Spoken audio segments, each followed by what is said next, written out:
दोस्तों हमारे चैनल को सब्सक्राइब करिए, बेल आइकन को दबाइए और बेल आइकन को ऑल पर क्लिक कर लीजिए ताकि हमारी लेटेस्ट वीडियो आपको सबसे पहले मिल सके और ये बिल्कुल फ्री है।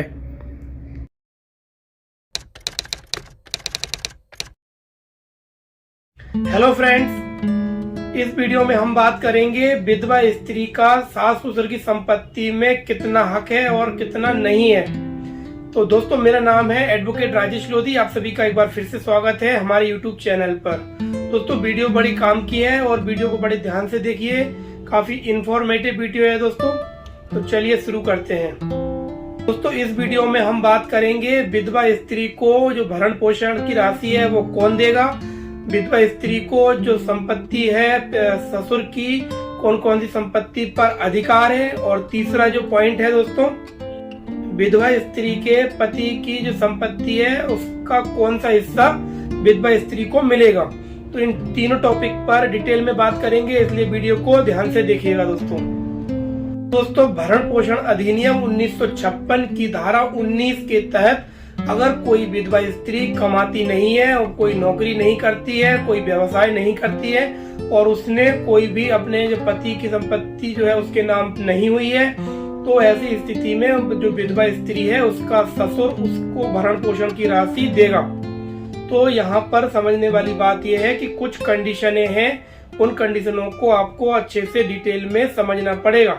मान लीजिए एक विधवा स्त्री है और उसका जो ससुर है उसके दो लड़के हैं। जो विधवा स्त्री का पति था, एक लड़का था वो था और एक और लड़का है, लेकिन जो संपत्ति है, मान लीजिए कोई जमीन है और उस जमीन का है बंटवारा नहीं हुआ था दोनों लड़कों के मध्य, और बंटवारे के पहले ही विधवा स्त्री का पति एक्सपायर हो गया था, खत्म हो गया था।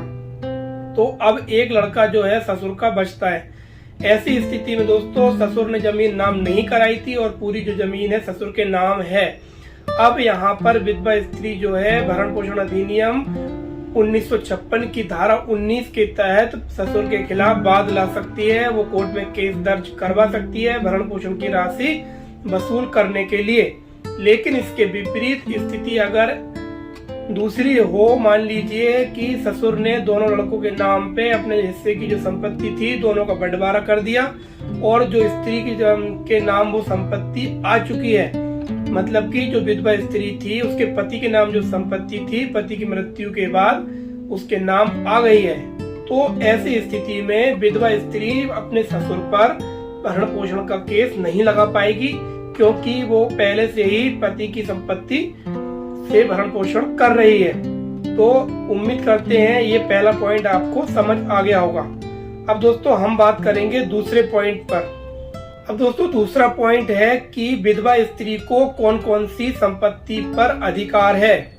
तो यहाँ पर पहली चीज ये है कि जो पति के नाम की जो संपत्ति थी उस पर अधिकार है पत्नी को, विधवा स्त्री को। दूसरा जो है, अगर कोई पैतृक संपत्ति है, मान लीजिए विधवा स्त्री के ससुर के पिता जो थे उनके नाम पर कोई जमीन थी और वो जमीन जो है अब ससुर के जो पिता हैं उसकी मृत्यु हो जाती है और उसके बाद ससुर के नाम वो संपत्ति आ जाती है। तो यहाँ पर जब पैतृक संपत्ति रहती है तो विधवा स्त्री उस पर जो है अपना हक नहीं जता सकती है। लेकिन अगर विधवा स्त्री का जो पति है वो एक्सपायर हो गया है, वो खत्म हो गया है, उसके बाद में जो विधवा स्त्री का ससुर है, ससुर के नाम जो संपत्ति है उसका जो है बंटवारा दोनों दो भाई अगर है तो दोनों के मध्य बराबर होगा। तो जो हिस्सा विधवा स्त्री के पति को मिलेगा वही हिस्सा उसका विधवा स्त्री का हो जाएगा। तो दूसरा पॉइंट आपको क्लियर हो गया होगा। अब हम बात करेंगे तीसरे पॉइंट की ओर। तो फ्रेंड्स, अब यहाँ पर तीसरे पॉइंट पर बात करते हैं कि जो विधवा स्त्री का जो पति था उसकी संपत्ति पर किस किस को हिस्सा मिलेगा। अब यहाँ पर यह बात समझ लीजिए, मान लीजिए कोई विधवा स्त्री थी, उसके दो लड़के और एक लड़कियां हैं, पति की मृत्यु हो गई है और पति के नाम की जो संपत्ति है उसका बंटवारा होना है। ऐसी स्थिति में दोस्तों जो बच्चे हैं, जो लड़की है और जो विधवा स्त्री है, सभी को जो है हिस्सा इस संपत्ति में दिया जाएगा। तो हमारा जो मेन पॉइंट था विधवा स्त्री के संबंध में संपत्ति और मेंटेनेंस का, इस टॉपिक पर हमने डिटेल में जानकारी आपको दी है दोस्तों। तो हमारे चैनल को सब्सक्राइब कर लीजिए, वीडियो को लाइक करिए, शेयर करिए और कमेंट कर हमें बताइए आपको ये वीडियो कैसी लगी। और दोस्तों हम मिलेंगे नई वीडियो के साथ, नई जानकारी के साथ।